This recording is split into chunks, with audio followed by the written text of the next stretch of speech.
Kemarin sudah kita singgung pada kalimat wa yuqimunas shalah. Mereka mendirikan salat. Para ulama membedakan antara ada'us shalah sama iqamatus shalah. Mengerjakan salat sama mendirikan salat. Ya. Ini sudah kita sampaikan kemarin bahwasannya perintah Allah dan Rasulnya itu adalah mendirikan salat, bukan mengerjakan salat. Ada sedikit perbedaannya. Kalau mengerjakan sholat, ini identiknya dengan sekedar menunaikan kewajiban. Tapi kalau mendirikan sholat, dan itulah lafaz yang digunakan Allah dan Rasulnya dalam Al-Quran dan Hadis, ya, aqimus sholat, wa yuqimunas sholat, iqamatus sholat. Ini diantara lafaz-lafaznya, yaitu kita menghadap kepada Allah Subhanahu wa Ta'ala, ya, biqalbihi, dengan hatinya, menghadirkan hatinya. Kemudian wa itmam arkanis salat, menyempurnakan rukun-rukun salat. Wa wajibatiha, wajib-wajib salat. Wa arkaniha, rukun-rukun salat. Ya, waktu ma'ninati fiha, dan juga menghadirkan tumakninah dan juga kekhusyuan dalam salat. Ini mendirikan salat. Ya. Ini namanya mendirikan sholat. Tapi kalau orang sholat kemudian terpaksa sholat atau dipaksa dia sholat, kemudian ketika takbiratul ihram, ya, pikirannya sudah kemana-mana, hatinya sudah di mana-mana, ini hanya sekedar mengerjakan sholat. Tidak bisa dipungkiri jemaah sekalian, ketika kita mulai takbiratul ihram, kadang muncul godaan, muncul pikiran di luar sholat kita, ya. Karena memang di antara perkara yang dicabut di akhir zaman ini adalah kekhusyuan di dalam sholat, salah satunya. Maka ini adalah hampir semua kita merasakan suasana seperti itu. Ada saja gangguannya. Maka ketika muncul perkara seperti itu, segera kita mentadaburi setiap bacaan-bacaan dalam sholat itu agar hilang godaan dan gangguan-gangguan seperti itu. Maka ini, ya, makna dari kata wa yuqimunas shalah. Mereka mendirikan salat. Jadi bukan sekedar mengerjakan salat. Kemudian wa mimma razaqnahum yunfiqun. Dan mereka, orang-orang yang bertakwa itu, senantiasa menginfakkan sebagian rezeki yang Allah Subhanahu wa Ta'ala berikan kepada mereka. Apa makna infak di sini? Ya.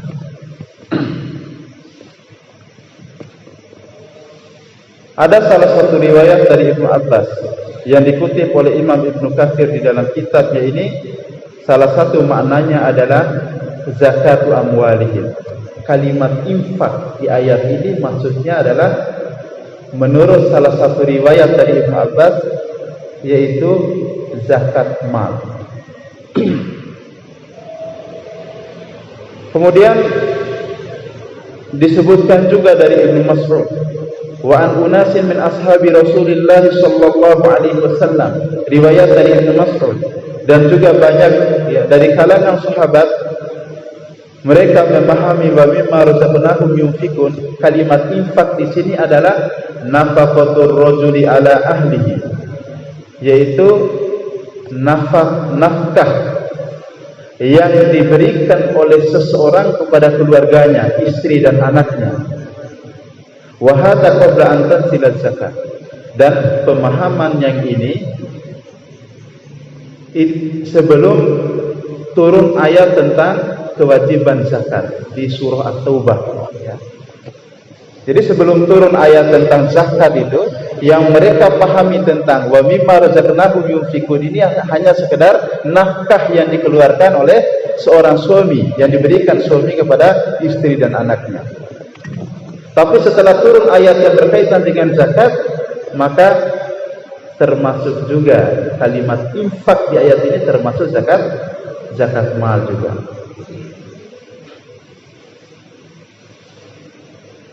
Kemudian Imam Ibnu Katsir rahimahullah ta'ala mengutip pendapat dari seorang ahli tafsir, yaitu Imam Ibnu Jarir. Beliau katakan, waqtar Ibnu Jarir annal ayata amatun fi zakati wan nafaqat. Pendapat yang menjadi pilihan Imam Ibnu Jarir dalam kitab tafsirnya bahwasannya ayat ini, ayat yang ketiga atau ayat wa mimma razaqnahum yunfikun itu maksudnya adalah bersifat umum, amatan fi zakati wan nafaqah, ya. Baik itu infak yang bermakna zakat maupun infak dan sedekah lainnya. Jadi ini secara umum, ya. Jadi baik itu tentang zakat, kemudian juga infak atau nafkah kepada keluarga maupun sedekah-sedekah yang lainnya. Ini masuk dalam ayat ini. Inilah yang menjadi ciri orang yang bertakwa itu. Jadi gemar atau senantiasa menginfakkan hartanya di jalan Allah Subhanahu wa taala. Tidak terbatas pada zakat saja. Tidak terbatas pada nafkah kepada keluarga saja. Jadi semua sedekah, semua infak yang diberikan ini menjadi bagian dari sifat orang-orang yang bertakwa. Kemudian di sini Imam Ibnu Katsir berkata bahwa katsirun ma yakrimullahu taala bainas salati wal infaqi minal amwal. Kalau kita buka dalam Al-Qur'an, itu ternyata banyak sekali Allah itu menyandarkan atau menyandingkan atau menggandengkan perintah solat dengan perintah zakat. Ini sering ditemukan dalam Al-Quran, ya. Juga dalam hadis Rasulullah sallallahu alaihi wasallam. Maka beliau berkata, wa katsirun ma yaqrinullahu ta'ala bainas salati waz zakat. Banyak sekali ayat atau Allah itu menggandengkan penyebutannya antara perintah solat dengan perintah zakat. Apa hikmahnya? Kata beliau, fa inna sholata haqqullahi wa ibadatuhu. Karena sesungguhnya solat itu adalah bagian dari hak Allah dan salah satu bentuk penghambaan kita atau ibadah kita kepada Allah. Wa hiya mustamilatun ala tauhidihi wa tsana'i alaihi. Solat itu meliputi bentuk tauhid kita kepada Allah Subhanahu wa taala. Wa tsana'i alaihi, dan juga bentuk pujian kita kepada Allah. Kemarin kita sudah bahas tentang Al-Fatihah. Yang salah satu maknanya itu ketika kita baca alhamdulillahirabbil alamin, ya, maka ini adalah bagian dari pujian kita kepada Allah Subhanahu wa taala. Wa tamjidihi, dan bentuk kita memuliakan Allah Subhanahu wa taala. Wal ibtihali ilaihi, sekaligus juga ada harapan kita, bentuk pengharapan kita kepada Allah Subhanahu wa taala. Wa du'aihi wa tawakkuli alaihi. Maka dalam salat juga itu ada doa, ada permohonan kita kepada Allah Subhanahu wa taala, dan juga ada bentuk tawakal kita kepadanya. Ini yang disebutkan oleh Imam Ibnu Katsir. Sedangkan infak, kata beliau, wal infaq wal ihsan ilal makhluqin. Sedangkan infak ini adalah salah satu bentuk kebaikan kita kepada sesama makhluk, ya. Maka dalam konsep kehidupan kita ini ada hablum minallah, hubungan kita dengan Allah, dan ada hablum minan nas, hubungan kita dengan sesama manusia. Semua sudah diatur sama Allah Subhanahu wa taala. Yang salah satunya berkaitan dengan hubungan dengan sesama manusia itu adalah ada infak dan sedekah kita. Dan ini juga bagian dari hak mereka. Orang-orang fakir miskin atau orang-orang yang membutuhkannya. Terkait dengan infak ini atau sedekah, ada beberapa petunjuk dan motivasi dari Rasulullah sallallahu alaihi wasallam. Kenapa kami memberikan ada penekanan terkait dengan ayat ini?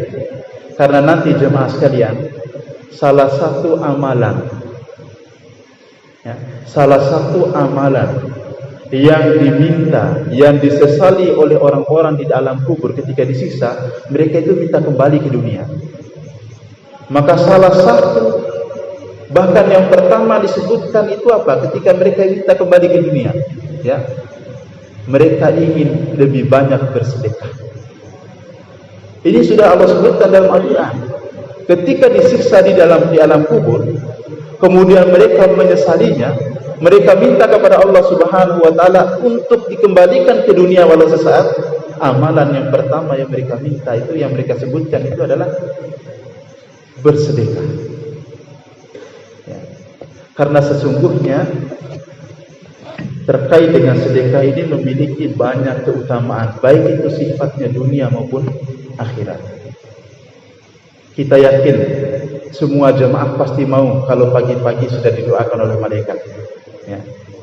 Kita yakin bahwa doanya malaikat itu sangat mustajab. Tiap pagi ada 2 malaikat itu yang turun, jemaah sekalian. 2 malaikat itu turun. Ya. Kemudian berdoa khusus. Yang satu doanya, Allahumma a'ti munfiqan khalafa. Ya Allah, berikanlah tambahan harta kepada orang yang hari ini menginfakkan hartanya. Ini doa malaikat. Berikanlah tambahan harta kepada orang yang hari ini dia infakkan hartanya. Lalu malaikat yang satu berdoa, Allahumma a'ti mumsikan talafan.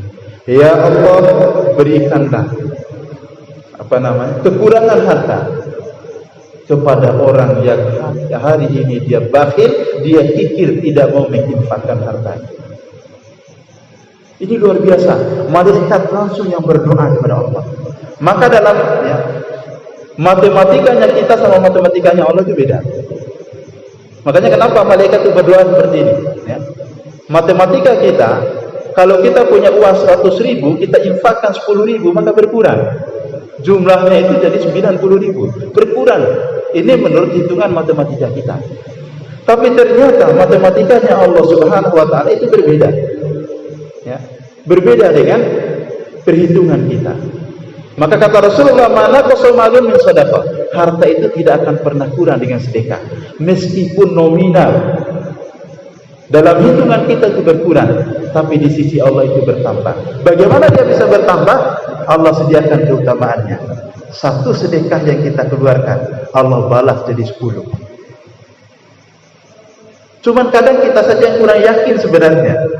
Ketika kita bersedekah, khawatir miskin, misalnya, khawatir kurang, macam-macam. Dan ini adalah bagian dari godaan dan bisikan setan, agar kita itu tidak menginfakkan hartanya.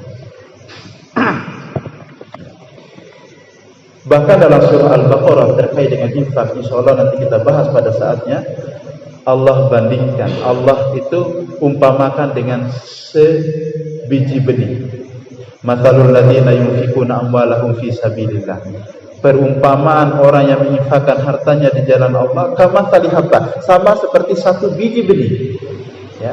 Satu biji benih itu ambata sab'a sanabil, melahirkan 7 cabang, tumbuh kemudian lahir 7 cabang dari satu benih tadi.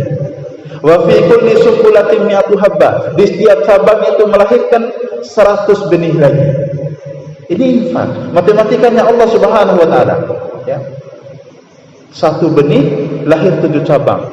Dari setiap cabang kemudian berbuah jadi 100, muncul 100 benih lagi, 100 biji lagi. Berarti satu yang kita keluarkan sudah dapat 700. Ini adalah hitungan Allah. Ya. Ternyata tidak berhenti sampai di situ. Wallahu yudhaifu liman yasha. Allah tambahkan lagi. Bahkan Allah lipat gandakan lagi kepada siapa yang Allah kehendaki. Ya.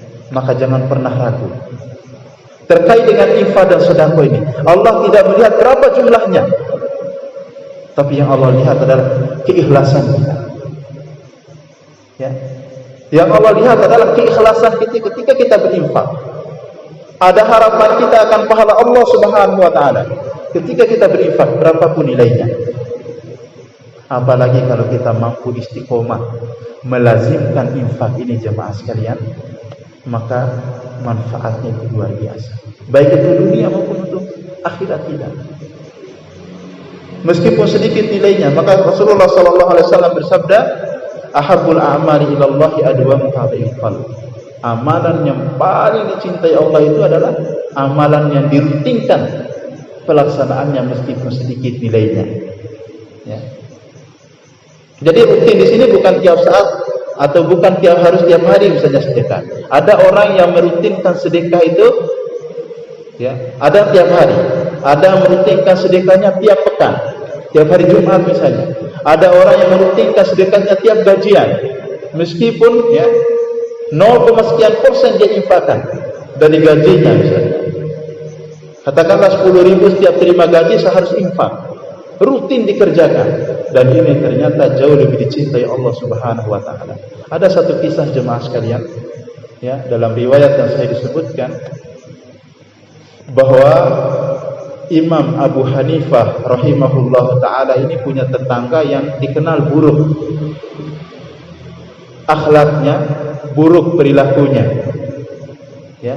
Bahkan Abu Hanifah pun tidak suka dengan orang itu. Sampai meninggal pun Abu Hanifah itu tidak ikut mensolatkannya, ya, tidak ikut mensolatkan orang itu. Kemudian dalam riwayat itu disebutkan Abu Hanifah ini setelah tetangganya tadi meninggal, beliau bermimpi. Dalam mimpinya, ya, dalam mimpi beliau ini, beliau melihat tetangganya yang beliau tidak ikut mensolatkannya itu, yang dianggap buruk akhlaknya, ternyata berjalan-jalan di taman surga. Ini dalam mimpinya Imam Abu Hanifah rahimahullah. Dan itu berulang mimpinya, ya. Dan beliau yakin mungkin ini adalah bagian dari isyarat Allah Subhanahu wa taala. Akhirnya beliau penasaran, datang bertemu dengan istri orang tadi, ya. Kemudian bertanya, ya, wahai fulana, ya, siapakah sosok suamimu ini? Apa kata beliau? Huwa man ta'rifuhu, dia adalah seperti orang yang sudah engkau kenal, ya, yang buruk akhlaknya. Tapi kata beliau, suami saya memiliki satu amalan yang selalu dikerjakannya, tidak pernah ditinggalkan. Apa amalannya? Tiap hari Jumat beliau memberikan makan kepada beberapa fakir miskin, anak yatim, katanya. Tiap hari Jumat, tidak pernah ditinggalkannya, katanya. Tiap hari Jumat, ya. Lalu kata Imam Abu Hanifah, mungkin inilah amalan yang dia lakukan yang membuat Allah itu cinta sama dia. Kemudian sampai saya bermimpi dia berjalan-jalan di taman surga. Maka para ulama berwasiat kepada kita jemaah, setiap kita ini harus punya amal unggul, amal unggulan. Amal unggulan itu apa maksudnya? Yaitu suatu amalan yang selalu kita rutinkan dalam kehidupan kita. Kita tanamkan dalam diri kita satu amalan yang, ya, wajib kita rutinkan, ya, dalam diri kita. Ya, mungkin itulah amalan yang nanti akan memberikan kenikmatan di alam kubur dan juga amalan yang akan memasukkan kita ke dalam surga. Terakhir yang terkait dengan infak ini jemaah sekalian, tentunya ketika kita berinfak, ya, kita berharap, ya, ada keutamaan yang luar biasa bisa kita dapatkan. Maka terkait dengan sasaran infak kita, siapa yang lebih utama menerima infak kita, ya, disebutkan oleh Rasulullah SAW, yang paling afdal itu adalah keluarga kita, keluarga kita sendiri. Itu yang paling utama, ya. Kecuali kalau keluarga kita mampu. Tapi kalau ada keluarga kita tidak mampu, itu yang paling utama sedekah dan infak kita itu kepada mereka. Pahalanya itu ada dua kata Rasulullah. Pahalanya ada dua. Ada namanya ajrus sedekah, pahala sedekahnya. Yang kedua ada ajrus silah, pahala silaturahimnya. Maka kata Rasulullah yang paling afdal itu adalah sedekah kepada keluarga terdekat kita. Ya. Anak, istri, kemudian karib kerabat kita, baru nanti ada tetangga dan orang-orang yang jauh. Kata Rasulullah SAW, dinarun anfaqtahu fi sabilillah, satu dinar yang diinfakkan di jalan Allah. Wa dinarun anfaqtahu fi raqabah, satu dinar yang engkau sedekahkan untuk memerdekakan seorang budak. Wa dinarun tasaddaqtahu, ya, tasaddaqta bihi ala miskin, satu dinar yang engkau sedekahkan kepada seorang miskin. Wa dinarun anfaqtahu ala ahli, satu dinar yang engkau sedekahkan kepada keluargamu. A'dhamuha ajran indallahi, yang paling besar pahalanya itu adalah ma anfaqtahu ala ahlika, yang engkau sedekahkan kepada keluargamu. Jadi jemaah, mudah-mudahan, ya, kita mohon kepada Allah agar kita termasuk golongan yang rajin bersedekah, menginfakkan sedikit harta kita, karena sesungguhnya ini menjadi sebab Allah Subhanahu wa taala mencintai kita. Sedekah ini menjadi sebab, ya, kita mendapatkan bagian dari doa malaikat, sedekah yang kita kerjakan itu tudfi'u shadaqat, tudfi'u ghadabar rahman, bisa meredam kemarahan Allah Subhanahu wa taala. Itu dalam hadis sahihnya, agar kita termasuk orang-orang yang bertakwa. Karena salah satunya tadi adalah sifat orang bertakwa senantiasa bersedekah.